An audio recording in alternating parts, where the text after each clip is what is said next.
Hello everyone, welcome to Cover 2 TV. I'm Steve Hort, this is Chris Pajak with a big smile on his face. This is Tom Jennings with a big smile on his face. And we're here to review the divisional round of the NFL playoffs. Why am I hosting? Well, because his team have got to the championship game, his team have got to the championship game. Jonathan's appeared on this show once. Yeah. His team in the championship game, my team, Brett Hunlead. Hang on, I think that's a little bit unfair. Like, let's be honest.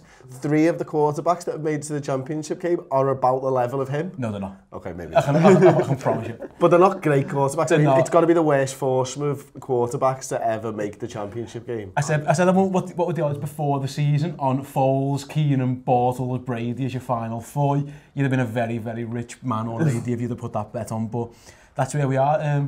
Jenno famously said on a few weeks ago that Blake Bortles is the worst quarterback he's ever seen. And that's going to come back and bite you in the ass. I'm going to clip that off hopefully after next week. Maybe we'll find out.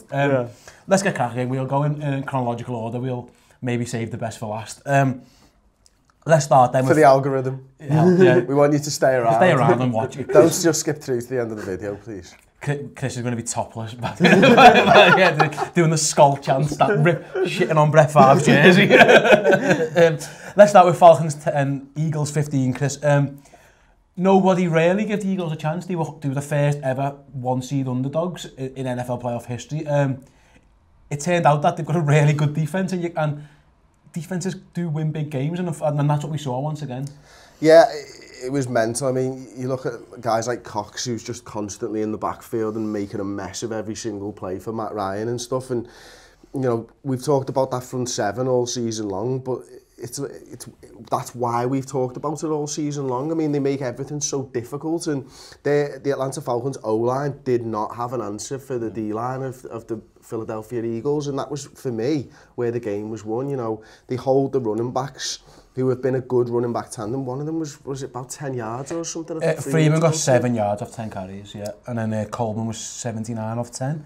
But again, they basically went to him when they realised the Freeman stuff just wasn't working. So yeah, and then they sacked Matt Ryan 3 times. They were giving him pressure all day, and yeah, I think you're right. That's probably where the game was won. Jenno, then for the Falcons again, it's one of those things where they're getting this bottle of tag. They're getting this, you know, big game, big situation, and you know, Matty Ice melts is kind of what you see, and it was one of those again where they should never have lost this game. We've seen, you know, the last time they got knocked out the playoffs, they should never have lost that game. It's just like, it's becoming a repeated theme. Maybe it's just Atlanta sports in general, but it's just one of those where you just think that's pretty much inexcusable to, you know, to only score 10 points with that offense and those weapons. But we've been talking about how the offense has let them down all season. It's not the same offense as last season. Last season, everything just came together. This season, they haven't looked impressive. I've been completely off the Falcons bandwagon. I actually picked the Eagles to win this game. So I went against everyone else. I believed in the Eagles because I thought they'd do it in the trenches like they did. I thought the Falcons were a bit of a weak team. And I think, like, the last play of the game, and we'll get onto it, but just the thing is, like, Matt Ryan's strength is going through his progressions. Yep. So why have you went through half the field and give him one option? There was two options on that one, but you're exactly right. And one falls over. Yeah, I mean, it's ridiculous. I mean, he's there, he's a pocket passer. Exactly like Jenno says, he needs to be able to see the options, and he'll take his time. As long as he's protected, he'll take his time. You've halved the field, you've given 2 reads. It's absolutely ridiculous. And if Julio Jones wants to be the best receiver in football, he has to win those contested catches, I'm sorry. Antonio Brown wins them all day in his game, do you know what I mean? I know he slips, but he still has a chance. Those dude's hands? Yeah, I found it absolutely bizarre that, and even if you're going to do that, at least have the other guy on the left as a receiver who might make people think you might throw it over there. He throw the fullback to the left, and then even was it the play before or the one before that when the little pitch pass to the 3rd string running back, it was like, Steve Sarkisian's coming, you know, the new coordinator, is coming for a lot of stick this year. You know, obviously, he was never going to be Kyle Shanahan's offense. That was a once-in-a-generation type thing. But that for me was a case of a quarterback or a coach or a play caller, whoever's making those decisions, just getting a bit too cute. You've got a dominant wide receiver. You've got Mo Sanu, who's a very, very good number 2. You know, Coleman's running at, you know, 7 yards, 8 yards a carry. and yet they're doing a little pitch toss, they're doing a run, getting Matt Ryan They've on the overthought move. it. Exactly. And listen, I was thinking about this last night, actually, after the Vikings game, and I was thinking about the Atlanta Falcons and what's wrong there. Now, admittedly, their left guard goes down for the season. I think that has a massive effect on them. I think if they upgrade the guard positions, they're probably okay. But if you think about the talent that's on that offense, you can't really improve it other than maybe the two guard positions. And the guard doesn't make it last season's offense. So what do they need to change? They can't go out and get better players. They've got boss players.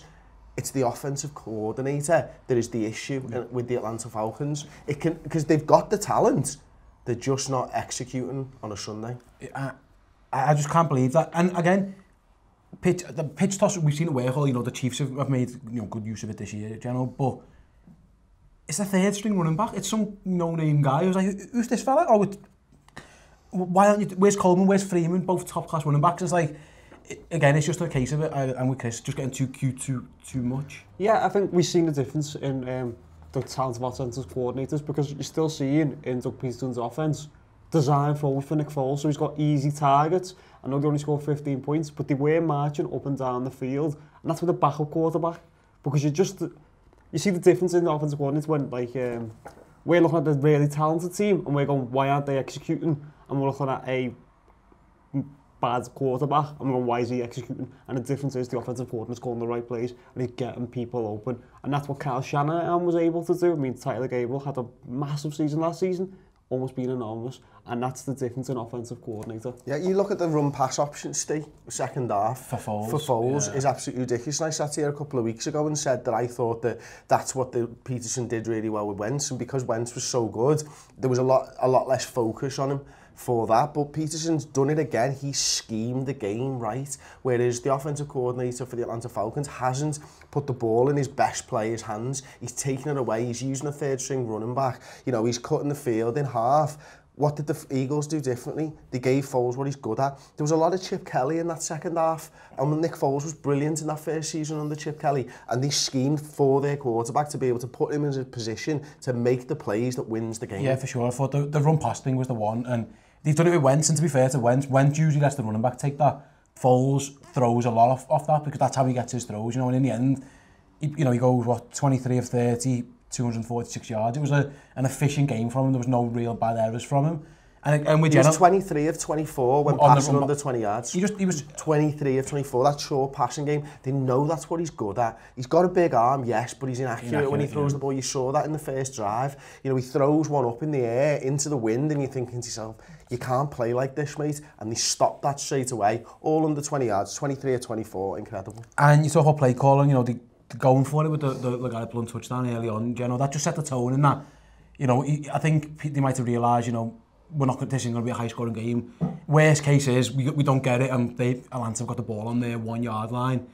Just a bit of a ballsy play call, and when you've got LeGarrette Blount, why wouldn't you run from the 1 yard every time? I mean, LeGarrette Blount got 18 touchdowns last season from just running from the 1 yard line. That's all the Patriots used him for, which was great. Works, doesn't it? Yeah, but no, the thing is, that was basically saying, our defence is boss. We just need a lead. Just a lead, and our defence will choke this game out. And that's what it was like, even if it doesn't, 1 yard, we'll get a safety and get the ball back. And then what are you going to do? Like, they believed in their defence as their strongest unit, because they still thought that they could stop the Falcons and weren't scared of the offence. And then the final point before we went, Jenno mentioned before, Chris, they won in the trenches. Fair play to the offensive line. Foles got sacked once, I think, all game. He had a lot of... I know a lot of it was getting the ball out quickly, but to be fair, you know, Jason Kelsey didn't give a single pressure up. I saw this morning on the PFF stats. That's what you need to do to backup quarterback. You've got to keep him clean and give him a chance, and that's what the Eagles did. That's exactly what they needed to do, and he's taken advantage of it. You know, I think we've seen this season, certainly for me, when you can keep Case Keenum clean, he'll hit his passes. When you keep quarterbacks clean, they're not shit. These guys are playing in the NFL for a reason. Do you know what I mean? Yeah, maybe. But the difference between the truly elite quarterbacks and the average ones are the elite ones can still do it under pressure. We saw that last night with Breeze.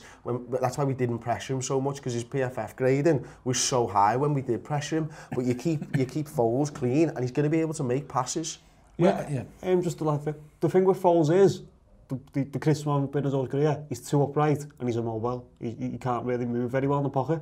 So keeping him clean is you're hiding his issues. You're protecting him so that he doesn't come undone where he would have done if he had to move about at any point. And then he's a sack fumble waiting to happen. He is. If you can keep him away, he's a bit of a statue, but what he does do, he's got a very quick release, if nothing else. Sometimes, at times, it doesn't look great, but when he's in that run-pass option, he's really good at it. And I imagine we'll come on to the preview, on the next show, we'll preview, obviously, the championship games, and that's something the Vikings are going to have to look out for, that definitely that RPO stuff. Moving on then to Jenno's team, 35-14 victory over the Tennessee Titans. Jenno, it went pretty much how we thought it would go, in that the Titans were a bit plucky early on, they hung around, they were in the game, obviously taking an early lead, and then Tom Brady gets to work, and before you know it, it's 35-7 and the game's pretty much gone. Yeah, this was a bit of a weird one for me because I was on a night out and I ended up just going, oh, fuck this, I want to go and watch the Patriots instead. So I didn't show up till the second half, and then quickly, luckily it was half time, so I got to watch it all back and then watch the second half. And it was just very simple. It was something which, I was reading something which Chad Johnson said when he got to the Patriots. Tom Brady turned to him and just said, listen, when we play the Steelers, when we play Dick LeBeau, do not worry about it. I own Dick LeBeau, and that's what he did. He just torched that defense. It was not a good. I've never rated the Titans' defense as it is, and it's Tom Brady. Tom Brady owns that defense, and that's what we saw. For sure, and Chris, a lot of it was, again, we mentioned quick passing. He obviously does have the big strikes, but a lot of it was little passes to Lewis, to James White. He had Danny Amendola open all game, little dump offs, Gronk. It was just like a systematic way to how you take apart the defense. It's like you can have it, you're open. What I love about Tom Brady, apart from everything, because he's amazing, is that he's got no ego in terms of he's happy to take the 1 yard dump off because he knows, get me in 3rd and 4th and we're fine. Yeah. Get me in 3rd and 4th, we're fine. He doesn't need to. It's why he's probably the greatest ever quarterback, isn't it? You know, he always takes what the defense is going to give him, and I love the fact that when you watch the Patriots, you don't know what offense is going to turn up. I mean, these guys have stayed ahead of the curve so often for so long now. It's like defenses take, let's say, 5 games to cotton on to a thing. Well, Belichick says, we'll just change our offense every 5 games. You know what I mean? And every 3 or 4 games, they just reinvent themselves, and defenses can't keep up with it. You know, they're looking at it and you're thinking, they've got 2 weeks. They'll probably have 2 weeks to scheme for a Super Bowl, and we won't see, and we won't know what's coming. We won't know what running back's going to come in. We don't know who's going to win the game for them. That's what happens every single year. And Tom Brady, you know, I listened to the MMQB podcast at the beginning of the season with Tom Brady, and he talked about it's getting fun now because I've seen everything that every defense can throw at me, and it's like, my arm's still there. I understand you cannot trick me anymore, so I know where I'm going before you know what even defense has been called, type of thing. Do you know what I mean? And it's like he's got a fucking cheat code. It is. It's too easy, even when people, I've always said his struggles are under pressure. Fair enough, and it's pressure down the middle or whatever, but still, he's still got that cheat code of Gronk, because you just throw it up to Gronk and he's going to win that, and it's just far too easy, far too often. The cheat code is you get Dion Lewis, you run him out to the right, and you bring him back and you go, someone tracked him. Oh, it's man coverage. All right, then sound. Oh no, no one tracked him. Zone coverage. Right, he's going to be open in his own. That's the cheat code. That's why there's so much movement on the Patriots pre-snap, because that's what he's doing. He's just checking to see what defense you're in, so he knows exactly who to hit and when. And as we know, Gronkowski's the biggest matchup nightmare there is. No one in football, well, Eric Berry did well, but that was Gronk coming back from injury. No one in football can stop him. You have no idea. It's almost impossible to stop him. And moving on then to the Titans side, Chris, he actually started well. It was a decent drive to go ahead with a very, very good catch from Corey Davis, a one-handed grab. And at that point, they'd a couple of 3 and outs. You know, I saw Tom Brady having a bit of a shouting because that's what he does at his receivers. And you're thinking, I think it's midway through the first quarter, 7-0, you're thinking, this is the game the Titans need. They've made it scrappy, they've took time off the clock. It's just like, I never once felt it's going to last an hour, and maybe that's just a magic of the Patriots. But to be fair to Tennessee, their initial game plan did work, it just didn't last. Well, these guys at the Patriots are the best adjusters in football, aren't they?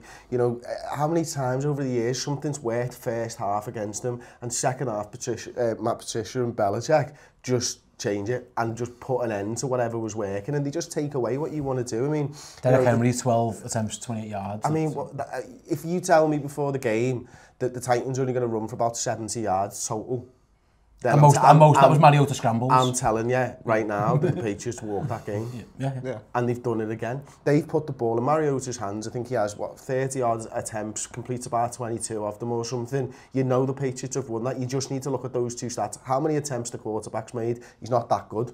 And how many rushing yards they've made, and you can fill in the blanks. You said you said last show, sorry, that you wasn't a huge Mariota fan. You wasn't sure.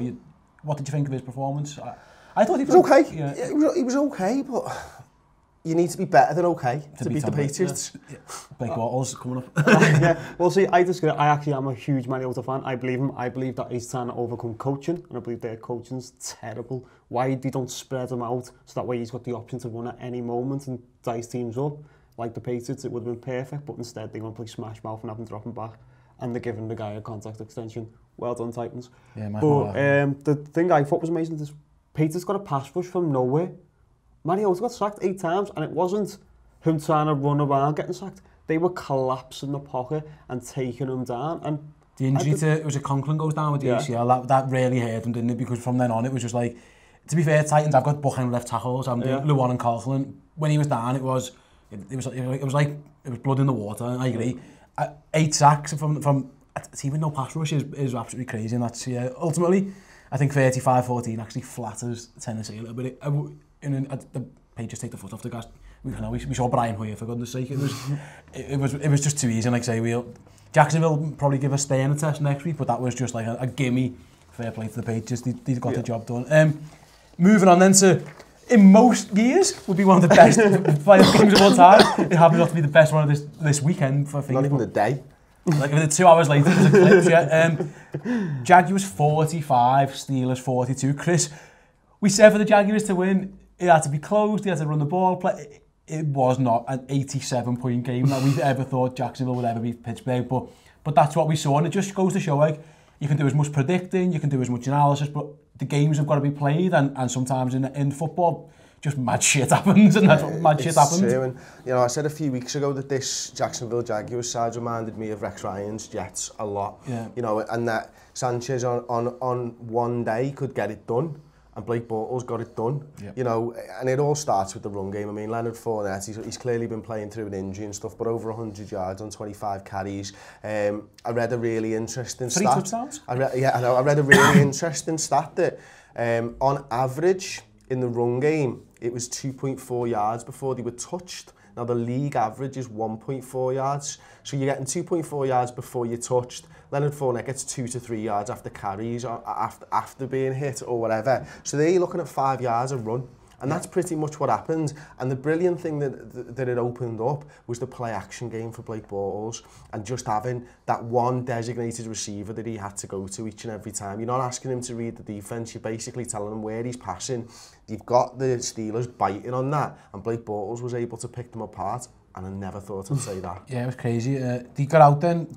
I didn't watch this game live, we were at the Liverpool game, so I remember getting home and putting the game on at half time. I was like, geez, what's happened here? Again, I went back and watched it, and it started, we said last meeting, Chris, which you wasn't here, we said, like, how did Jacksonville beat the Steelers? Well, we've seen the blueprint, because they've done it once before, and they started the exact same way in that, run the ball with Fournette, obviously, no one expects them to go 21-0 up, get a turnover, which they got 2, and then try and milk the clock. Obviously, the Steelers come back into it, but as game plans go, the start was exactly what Jacksonville need. We'll milk this clock. We'll show a bit of balls on 1 yard line with Fournette. We'll let them have to chase the game. Our defense will get turnovers, and ultimately that's what they did again. It was just a perfect start. This is what the Jacksonville Jaguars want to do. I mean, when we seen them go, I think it was 21 up. You didn't think the Steelers would come so close to being back, but they got that lead at the start, and they just stayed ahead all game because they got themselves a nice little bridge, and then. That's what happened. I mean, the pick was a bad one, I thought. The sack fumble was completely on Ben Roethlisberger. And just seeing how fast their linebackers are. I mean, Smith run away like he was a wide receiver. He was just that much faster. This was the perfect Jaguars game in terms of for the first half. It was real Jaguars game. And they just dominated. And it looked like it was going to be a bit of a blowout. But then, you do have Ben Roethlisberger, you do have Le'Veon Bell, you do have Antonio Brown to bring you back into that game. It's mad, isn't it? Because the best thing about the Jacksonville Jaguars defense for me is it's not done by scheme. It's done by matchups and talent, and that's very, very difficult to stop, and it's very, very difficult to build a defence that good. I mean, you look at Ramsey and that on the outside, and you know they're not messing around with him. He's just lining up, and he's so close all the time, like.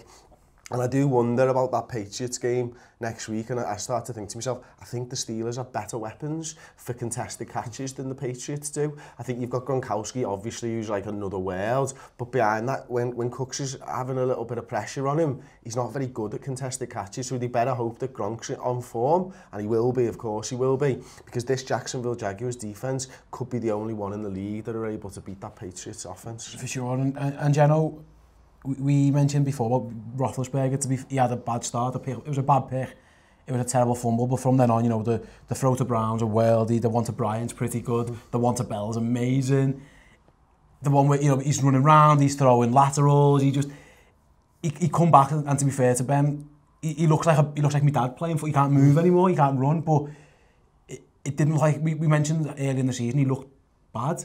He looked really good, and he comes within a whisker of getting his team back. To be fair, from a difficult start, he played well afterwards. Yeah, I mean he did, and there was times when there was like the Antonio Brown catch where you're looking at the Jaguars defence and you're going, what can you do? That's perfect coverage. The Le'Veon Bell catch, perfect coverage, and they're that good, they're that talented, the Steelers. That's why I was saying I couldn't work out who I'd rather face, because the Steelers are ridiculously talented on offense, and the Jaguars are in matchup nightmares. So I was just like, well, who wins, because I'm going to have to face one of them either way. But it was so good.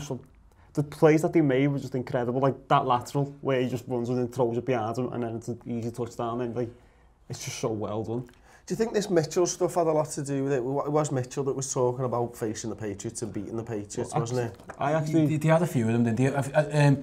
Even the coach a few weeks ago was saying, you know, that the second game's going to be the big game against the Patriots and stuff. And to be fair, that's disrespectful. Well, it is. And Jacksonville, to be fair, you know, everyone's disrespected Jacksonville. I saw many Jackson and Calais Campbell after the game when, you know, with the talk about, you know, Gerald Casey saying that Blake Bortles chokes, and then Malik Jackson says, well, enjoy watching us next week when you're at home. You know, things like that. Jacksonville have been disrespected because, to be honest, we've been a bit disrespectful, especially to the quarterback, that we've always believed in the defence, but I can see why, because he's not that good, but like your Sanchez analysis was great. On his day, he can do enough to win you a game. And to be fair to him, Chris, you know, he goes 14 and 26, 214 in a touchdown. It doesn't look, it's not a compare that to Roethlisberger's 37 and 15, 469 yards, 5 touchdowns. Yeah, it's no, I mean, you see those stats and you think, bloody hell, but in big moments, he made the crucial play, whether it was on a 3rd and 5 or the touchdown, which is an amazingly well-designed play.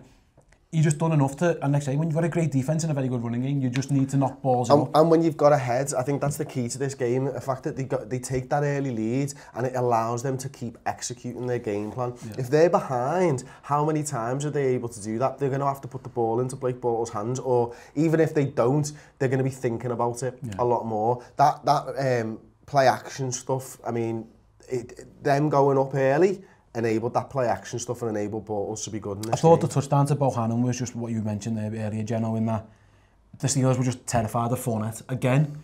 And Bohannon, it looks like he's going to block the linebackers. He just runs right past them, and not one person thinks, I better stop him, because they're just, the eyes are on Leonard Fournette. And rightly so, he scored 3 touchdowns by that point. And they just let him run, and it's just an easy pass by Bortles. It was such a well-designed play. Yeah, it's the Steelers' defence has been the same since Shazier went down. That's the issue. He's the leader of that defence, and clearly he's the one who's calling the plays, and he's the one who's saying, we'll just make sure, you know, he's the one shouting the communication issues. They've not been the same since he's gone, and he's also lightning fast, so that usually helps you stop running backs. So that's why an excellent design play like that, where you think the fullback's going to hit and he just breaks out. Simple play action touchdown. It is great offensive scheming. It is great call, and that's how you win games. It's one of those, Chris, where the game plan, no one would ever have said, keep an eye on Tommy Bohannon out the backfield. No. That hasn't come up once in any meetings whatsoever. It's just one of those plays where you just, well, it's a really, really well-designed play. And to be fair, you know, that coaching staff, it's never been one that anyone's particularly been hugely impressed with, especially on the offensive side. But fair play to Doug Marrone, you know, he's a bit of a whipping boy in some parts, but that was a really, really good game plan. It really was, like, and it was everything that they needed it to be. And, you know, the Pittsburgh Steelers, for all the talent in the world and, you know, for all the top picks that they've put into that defence, it was all hinged on Ryan Shazier, and it's really unfortunate for him and for that defence. But let's not sugarcoat it. That defence hasn't been great for 4 or 5 years. And we mentioned it even on the last show. We said, like, you know, they've given up a lot of points in big... You know, Brett Hundley took them near enough to the last play of the game. They had to go to overtime a couple of times. It's been really, really... They've been in shootouts, and when you make yourself a team that gets into shootouts, eventually you lose a shootout. It's very rare that you win 7 shootouts or something like that. Other than when they've pretty much handled the Houston Texans, they've conceded a lot of points, and ultimately it came back to bite them. What do you think about the coaching situation? I was about to say... Pittsburgh don't sack coaches, do they? I was about to say, we mentioned before about the well-coached Jacksonville offense. There was a lot of questionable coaching calls by Mike Tomlin. The 2 4th down plays, I've got no issue with coaches going for it on 4th down when that's your offense. I've got an issue with the plays, like why you're throwing it when you've got Le'Veon Bell. The decision to take the onside kick when he had his time out and time left was an odd decision. Mike Tomlin's now lost to Blake Bortles and Tim Tebow in the playoffs. It doesn't bode well, and a lot of it's because questionable calls by him. Listen, he's a 2-time champion coach. I just think. He's one. Sorry, he's a 1-time champion coach. Sorry, apologise. Yeah, it was Bill Cowher. Yeah, sorry, he's a 1-time Super Bowl champion. He got to the Super Bowl another time. Sorry, I remember that one well. I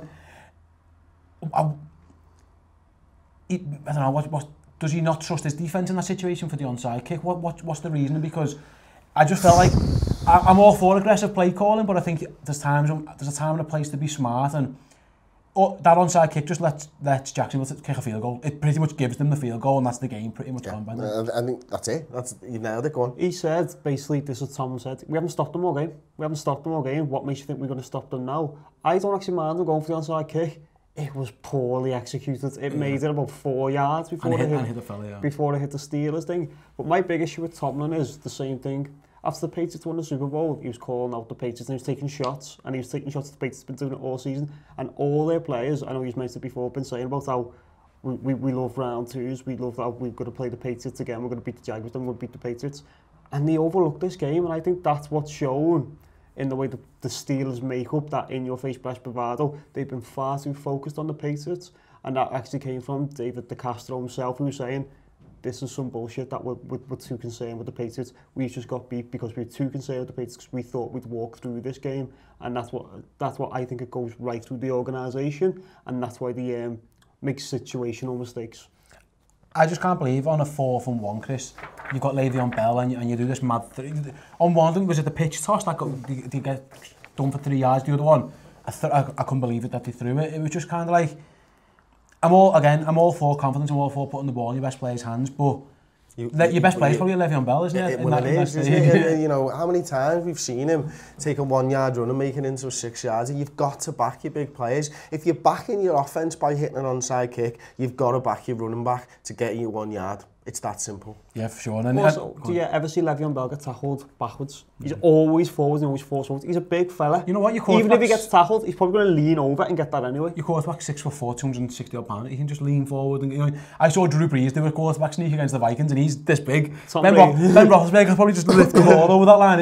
It was mad. But yeah, in the end, I mean, fair play to Jacksonville. They won a game that, I mean, a few people did pick them. I didn't personally, but they won it. If you'd have said to me before the game, it's an 80-point game, you'd just presume Steelers win that. I mean, fair play to Jacksonville, and they've shown in 2 weeks now they can win on offense and they can win on defense. If they put it together, if they put both sides of the ball together, then they're going to be a big match for the Patriots, and we'll preview that on the next show. Right then, that's the end of the show. So thanks very much. Do not deny me. I had to celebrate silently running around my living room like that, not making a noise. Thanks for watching. Thanks for tuning in. Thanks for subscribing. No, let's get to one of the best games personally you're ever likely to see. The smile on this man's face says it all. What a day! What a day for sport! What yesterday was. Chris, he goes to Anfield and watches his football team win 4-3 against the best team in the league, and then his team win on this game. 24 for the Saints to 29 for the Vikings. Was it? I didn't know the score. Yeah. I had no idea what the final score was. It could have been 30 if they bothered the extra points, but yeah, I mean the Saints had to bring the punter that out to kneel down. But anyway, we usually start at the beginning, and let's start at the end. Wow. Just wow. I don't understand what he was doing, mate. I've got no idea. Wow. Just, I mean, sum up your feelings when you see Stefan Diggs just running towards that end zone. how's this happened? What's happening? Where was the guy? Where's Williams? He was there a minute ago. Why is he not there now? Where is he? It must be a foul. It must be a mistake. I was genuinely thinking to myself, when he caught the ball, I'm thinking, get out of bounds. And then I'm like, oh, there's no one there. Oh no, that was the safety. Okay, I was about to say, my presumption was that the Saints had someone on the goal line, and that's why he was that open, because they were just trying to tackle him in bounds and they were just not giving the play up. And next minute he's in the purple bit, and I was like, what? What's happened? Case Keenum's running around going, what the fuck's happened? What's happened? Oh my God, can you believe this? Like, but there was so much, I mean, listen, Williams is going to take a lot of heat and stuff like that, but let's break the play down a little bit more. Obviously, the Saints are making sure that no one gets out of bounds. That's what their job is. But for some reason, they were stopping routes at 10 and 15 yards, not 15 and 20 or 15 and 30 yards down. They were very high up the pitch, weren't they? Yeah, and you're thinking to yourself, why? I don't understand why you've set your stall so shallow, I suppose, from where the offense is. It really was a baffling decision and it was, you know, each play of that drive, you know, absolutely mental. Williams, I think he's scared of a late hit and a penalty called on him or something like that. Like, but ultimately, Diggs comes down with the ball and you touch him, and that's game over. He's probably going to fall over, isn't he? He's probably going to lose his balance. He's going to lose his balance. He's just about kept himself up anyway. I think, as I said, I think Williams, the idea was, don't let him get out of bounds, don't give a foul away, make sure he gets down in bounds, and that's why he goes for that hit. Misses, and then it's an excellent play by Diggs, so he might just keep himself up and keep that knee or elbow. Not only does he miss, he takes out the only player who could possibly make a tackle as well. Not only does he... Absolutely mental. I was thinking to myself all game, about 3 minutes before the end of the game, you're thinking it's going to come down to fullback. Yeah. It's going to come down to another fucking Vikings kicker, and I don't know whether I can do this with the Seahawks in 2015 or whatever it was, and historical plays from Gary Anderson and all that, like, and you're thinking it can't do. And fullback gets fucking iced because of a challenge for like 2 minutes. 2 minutes. And he's sweating, you can see him, and he can't look anyone in the eye, and he's absolutely shitting himself, and he just splits the uprights, and you're thinking, this is fucking amazing. Oh no, shit, Drew Brees has got the ball here, they're going to go down and score, and they do, and then that happens. I mean, the Thielen catch, I mean, it's not even getting spoken about. How good a catch was that in the build-up to it? It's crazy, mate, it's crazy. Yeah. The name Brandon Bostic sticks with me because of a mad, boneheaded playoff play against the Seahawks, when, you know, the onside kick. Marcus Williams, who's had an amazing rookie season, he's played pretty much every snap at one of the most hardest positions to play as a rookie, and yet now that's him. He's always, until he does something special, in a game where he caught an interception that swung the tide back, he's always going to be remembered as the guy who missed that tackle. You know, it's so, you know, for the lad himself, listen, he should have made the play, but that's football, isn't it? You know, one bad mistake. He's missed 6 tackles all year before that game. He's been incredible. He's been absolutely incredible. He's one of the main reasons why they're in this position. And yeah, that's why he's going to be synonymous with that. He's just took away Raheem Moore. No one's going to remember who he is now. No one's going to remember who he is when he let that one get behind him, Jacoby Jones. I was going to say, he made what was the game-changing interception. Before that interception, the game was looking like a bit of a blowout. I know the Saints had just scored, but that interception really turned the tide. So you're looking at this guy, he would have took that. I mean, he would have been talked about much, but he would have took that personally, as in, like, I helped my team go to the championship game, and if that's a Super Bowl run, that would have been like his moment almost. Maybe he did help us to go to the championship game. Maybe. He's a Vikings fan. He's money on the Vikings. Secret Vikings fan. But yeah, I don't know how you recover from that. I mean, this is why professional athletes have that different attitude than all of us. I'd be done. I'd have to retire. It's either he never misses a tackle in his life again, or that is his career over. Yeah. I feel so bad for the kid. What did they call it? The yips. He gets the yips. Brandon Bostic got cut. They're not going to cut Williams, but yeah, it was horrendous. Wes Welker got cut for dropping the ball. Yeah, it's a ruthless game.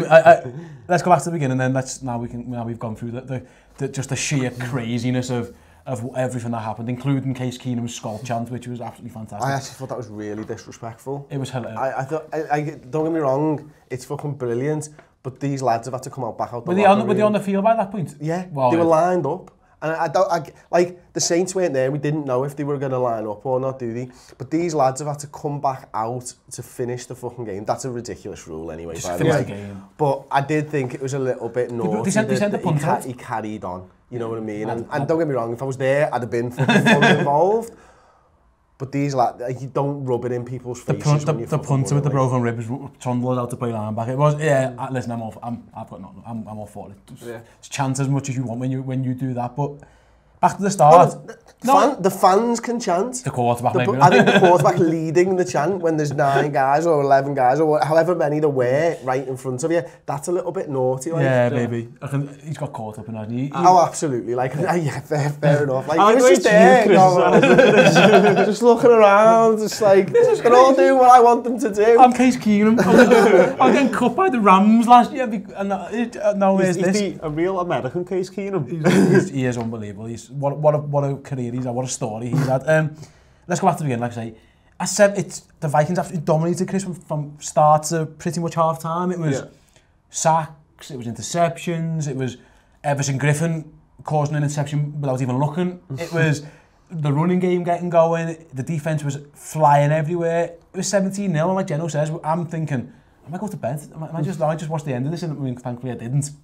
But as game plans go, we keep saying about teams getting off to good starts. We saw the Titans did it well, the Jacksonville Jaguars did it well, and the Eagles did it well, and now the Vikings. The Vikings were probably the most impressive of that, in that they shut down a very, very good offense, and it was pretty much a cakewalk for the first half. Yeah, it was. I mean, it was the first time, I think they said in the broadcast, that they'd been shut out in the first half since 2014 or something. And, you know, they got into scoring positions. I think the Vikings did really well to keep that to 0, because obviously there was a missed field goal, which was a difficult one, but obviously a turnover in the red zone as well. We were just superb, and to a man we were beating them, and we weren't doing it with pressure, which is very Mike Zimmer. You know, Mike Zimmer wants to apply pressure. He wants to bring the blitz, and I think whenever we did bring the blitz, Drew Brees had us, you know what I mean? But we took that running game away crucially. Now Kamara still gets stuff in the passing game, fair enough. Because he's a matchup, he's an absolute nightmare on those wheel routes and stuff like that. But you know, Rhodes was brilliant, Wayne's brilliant, Newman when he came in was brilliant. You've got Sendeo, who's probably had the game of the season for him, with a great pick as well. Harrison Smith there when he needs to be, and that defensive front was just outstanding. And Jenno, 2 running touchdowns, and we thought that that is the weakness of the Saints game. We said, you know, to be fair, with Williams and with Lattimore, it's going to be hard to pass on them, and ultimately it wasn't until pretty much near the end it was. But McKinnon and Murray, who they're not the great players in the world, and once Dalvin Cook went down, we all thought, this running game, we're going to be in a bit of trouble here. But fair play to them, you know. It isn't an amazing running game, but they stick by it. So, you know, 19 for 50 and 8 for 34. There's nothing special except the 19 and the 8. That's 27 carries where the ball isn't in Case Keenum's hands, where you're just keeping the clock going. You're saying, trust our defense, keep this game tight. Our defense will win. It's a really good game plan. It backs the fact that Mike Zimmer has just got total confidence in his defense, that he's fine to just let the clock go. It's also backs up the fact they don't panic. I think we need to throw it all over the place. They just commit to the run, even though it's not I'm not saying not working, but even though it's not really... No, well, I'd say not working. It's probably about right. It's 2 yards a carry, 2.5 yards. It's been that all season, Steve. Yeah. That's the thing. You know, the numbers in the per carry aren't great. It's the quantity of runs that this Vikings team are able to do, and that is because of the defense. And that's, you know, they can get 2-3 yards a carry and they stay with it, and they'll just keep on running the ball. And we've seen it in games. We tire teams out late on because of that. We didn't see it as much against the Vikings. I did think that we probably got away from the run a little bit too much in the third quarter, to be honest with you. I think we did end up putting the ball in Keenum's hands a little bit too much, but ultimately that defense, Belichick said it for years and years, bend don't break, and ultimately that defense holds out when it needs to. It's very, very good in the red zone for sure. One play, and third down. And third down. Best ever third down team you've ever seen. However, one play who did get, you know, Breeze after half time was magic with Michael Thomas. He's amazing. He's just such a good player, by the way. What a player he is. So they get the touchdown. Keenum throws a terrible pick. They get the touchdown again. Forbath gets his field goal. Kamara gets his touchdown. And Drew Brees looks like he's balling. And at that point, I'm worried for him. I'm thinking this is only going one way. Fair play to Brees after the 2 interceptions, one of which was probably on him, one definitely wasn't. To come back like the way he did, it just showed how great he is as well. Yeah, it just showed him. Like, he started off quite cold. They were moving the ball actually quite well until that second interception off the swatting one. But, you know, Drew Brees, he's a Hall of Famer. He doesn't sometimes get as much credit as he should do. Drew Brees, he has been consistently the 3rd best quarterback pretty much his whole career since about 2004. I don't think he's always got that credit, and that's what he's done. He just starts to pick apart them. Michael Thomas is incredible. I mean, that's why they were willing to give us Brendan Cooks, because they knew how good Michael Thomas is, and then Kamara's the matchup nightmare. That pass to Kamara, by the way, and that catch is unbelievable. So those 3 players alone, they took over this game, and they really brought the Saints back from the brink, and it looked like they had the chance to win, and I think if they'd won, they'd won the Super Bowl. Yeah, so do I as well. I think that's the best team that Breeze has been in. Yeah. At least most balanced team, yeah, for sure. I disagree. I think the Super Bowl team was better. The Super Bowl team never had a great defense, but it forced a lot of takeaways. The offense, I think this is a more balanced team. You know, that was just Drew Brees slinging it, wasn't it, in 5,000-yard seasons, which fair play works. Yeah, I think it's pretty close. I think this team would have won the Super Bowl actually if they got past the Vikings. Ultimately, they didn't. The one tiny little criticism, maybe. First of all, Sean Payton's challenges. Yeah. I don't know if that really at the end impacts the game. I thought he was icing the kicker with that last challenge. Yeah, and the first one, I don't know, it was just crazy. But ultimately, I mean, we don't really come down to time in the end because it's obviously what happens. But I thought, Chris, before the Lutz, with Lutz, isn't it, his field goal, they've got it on 3rd and 1, and they run the ball to just basically milk some clock. At that point, I'm thinking, you've got to give Drew Brees a chance to throw that ball. Get that first down, and the game's probably pretty much over. You're going to milk the clock down, and Lutz will take his field goal with 10 seconds left, not with him 30. Is this the one where we sacked him? No, well, it's 3rd down before the field goal. They just give the ball to Kamara, runs, gets stuffed, and then they kick the field goal. Basically, they're trying to get you guys to burn a timeout. I'm just thinking in that situation, 3rd and 1, let Drew Brees throw it. You know, he's your man. You know, you've got Thomas, you've got Kamara in the passing game who are on fire. I thought it was the one time where I've really thought Sean Payton's been a bit too conservative, because that's not usually in his nature.